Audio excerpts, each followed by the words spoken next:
డైరెక్టర్లకి editing department పని చేయాల్సిన అవసరం ఉందండి. రాజమౌళి గారు చేశారంటారు. ఎట్లాగే డైరెక్టర్ అనేవాడు కాబోయే డైరెక్టర్ ఎడిటింగ్ డిపార్ట్మెంట్లో పనిచేయక్కర్లేదు, నాలెడ్జ్ ఉండాలి. తను పనిచేసేటప్పుడు ఎడిటింగ్ అసిస్టెంట్ డైరెక్టర్గా అసోసియేట్ డైరెక్టర్గా ఎడిటింగ్ రూమ్లో అటెండ్ అయినప్పుడు మాత్రం క్షుణ్ణంగా అబ్జర్వ్ చేయవలసిన అవసరం ఉందండి. ఓకే, క్షుణ్ణంగా అబ్జర్వ్ చేయాలి. డైరెక్టర్ ఎందుకు ఇలా మార్క్ చేస్తున్నాడు, ఏం చేస్తున్నాడు, ఎందుకు చేస్తున్నాడు. పని చేస్తేనేమో ఇంకా బ్రహ్మాండం, సూపర్. మీకు పని చేయకపోతే మాత్రం మీరు క్షుణ్ణంగా తెలుసుకోవాల్సిన అవసరం ఉంది మనకండి. తెలుసుకుంటే సులువుగా ఉంటుందండి, ఈజీగా. అదే, ఎందుకంటే కంటిన్యూటీస్ అన్నీ బాగా తెలుస్తాయండి ఎడిటింగ్ డిపార్ట్మెంట్లో పనిచేయడం వల్ల. ఇప్పుడు షార్ట్ కట్ చేస్తున్నానండి నేను ఒక చోట, కట్ చేసేందుకు అరే ఇలా ఉందండి, మళ్ళీ నెక్స్ట్ షాట్ కటింగ్ నేను అక్కడే చెయ్యాలి, దానికి మ్యాచ్ అవ్వాలి. ఓకే, 1 or 2 ఫ్రేమ్స్ అటు ఇటుగా. లేదు ఎలా ఉన్నది ఇలా పెట్టామనుకోండి, ధన్మని మీకు జర్క్ అనిపిస్తుంది. ఓకే, అందుకనే ఏం చేస్తామంటే అండి, ఒక షాట్కి క్యూ అని తీసుకుంటాం. క్యూ అంటే అర్థం ఏంటంటే, ఇప్పుడు మనకు కావాల్సిన డైలాగ్ ఇక్కడి నుంచి కాదు, ఒక 4-5 డైలాగులు అవతలు తీసుకుంటాం. నెక్స్ట్ కింద కూడా కటింగ్, షాట్ అయిపోయిన తర్వాత వెంటనే కట్ చేయం, ఓ 4-5 డైలాగులు అయిన తర్వాత కట్ చేస్తాం. ఎందుకు? ఈ కంటిన్యూటీ మ్యాచ్ చేయడం కోసం. షార్ప్గా అక్కడి నుంచి ఇక్కడికే తీసామనుకోండి, కంటిన్యూటీ మ్యాచ్ అవ్వలేదు అనుకోండి, ఐజర్క్ వస్తుంది ఫిలిం.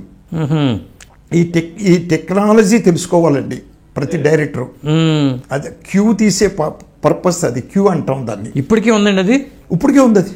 ఓకే, ఇప్పటికే ఉంది. ఆ క్యూ సిస్టమ్ అనేది మారలేదండి, ఇప్పటికే ఉంది. మీరు డిజిటల్ అయినా మీరు అంతేనండి, కొద్దిగా 4 లైన్లు డైలాగ్ ఎక్స్ట్రా తీసుకోవాలి ముందు, తీసుకుంటే కంటిన్యూటీ మ్యాచ్ అవుద్ది మీకండి. పెర్ఫెక్ట్గా అంత కంటిన్యూటీ ఎక్కడ వస్తుందండి మీకు, కష్టం. అప్పుడు ఎడిటింగ్ చూసారు మీరు, ఇప్పుడు ఎడిటింగ్ చూసారు? చూసాను, ఎందుకంటే ఇప్పుడు కూడా సినిమాలు చేశారు కాబట్టి. అప్పటికి ఇప్పుడు తేడా ఏంటి? అప్పుడు మాన్యువల్గా కట్ చేసేవాడు కదా, మాన్యువల్గా కట్ చేసేవారు, స్ట్రెయిన్ ఎక్కువ ఉండేదండి. ఇప్పుడు మీకు డిజిటల్, అదే మీకండి డిజిటల్లో ఈజీ, మీకు కటింగ్ మార్కింగ్ ఈజీ. తీసాతలు పరేసాం సపోజ్, ఈ షాట్ వద్దు అనుకుని మళ్ళీ కట్ చేసి తీసి పరేసిన తర్వాత మీకు డిజిటల్లో మళ్ళీ అక్కడే ఉంటుంది, అది తీసుకొచ్చి జాయిన్ చేసుకోవచ్చు. ఓకే, ఇక్కడ తీసేసి పక్కన పడేసాం అనుకోండి, డస్ట్బిన్లో వేసాం, నెక్స్ట్ డే మళ్ళీ కావాలంటే మీకు దాన్ని ప్రింట్ చేసుకోవాలి, మళ్ళీ ప్రింట్ చేయాలి, కొంత ప్రింట్ చేయాలి, ఇబ్బంది.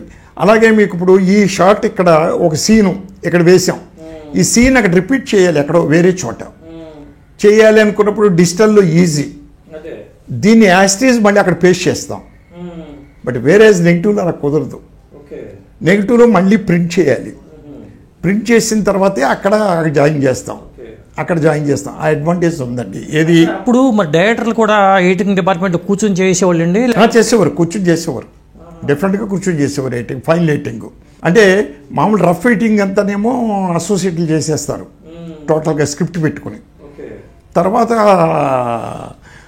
ఫైనల్ ఎడిటింగ్కి వచ్చినప్పుడు డైరెక్టర్ వస్తాడు, ఫైనల్ ఎడిటింగ్ చేసి ఆర్ఆర్ ప్రింట్ తీస్తాం. ఆర్ఆర్ ప్రింట్ అంటే అర్థం ఏంటంటే రీ రికార్డింగ్కి ఇచ్చే ప్రింట్. ఓకే, రీ రికార్డింగ్కి ఇస్తున్న ప్రింట్ని ఆర్ఆర్ అంటాం, దాన్నే ఇస్తాం. అప్పుడు మాన్యువల్గా చేసినా కానీ తక్కువ రోజుల్లో షూటింగ్ చేసి సినిమా ముందుకు వచ్చేది ప్రేక్షకులకి. అవునండి. ఇప్పుడు అంత టెక్నాలజీ మారినా కానీ చాలా డిలే అయిపోతుంది. సినిమా రిలీజ్ అవ్వడానికి 6 నెలలు, 7 నెలలు, 8 నెలలు, సంవత్సరాల తరబడి పడుతుంది. ఎందుకనండి ఇది? అవగాహన లేక. రెండోది ఏంటంటే వర్కింగ్ టైం తగ్గిపోయిందండి.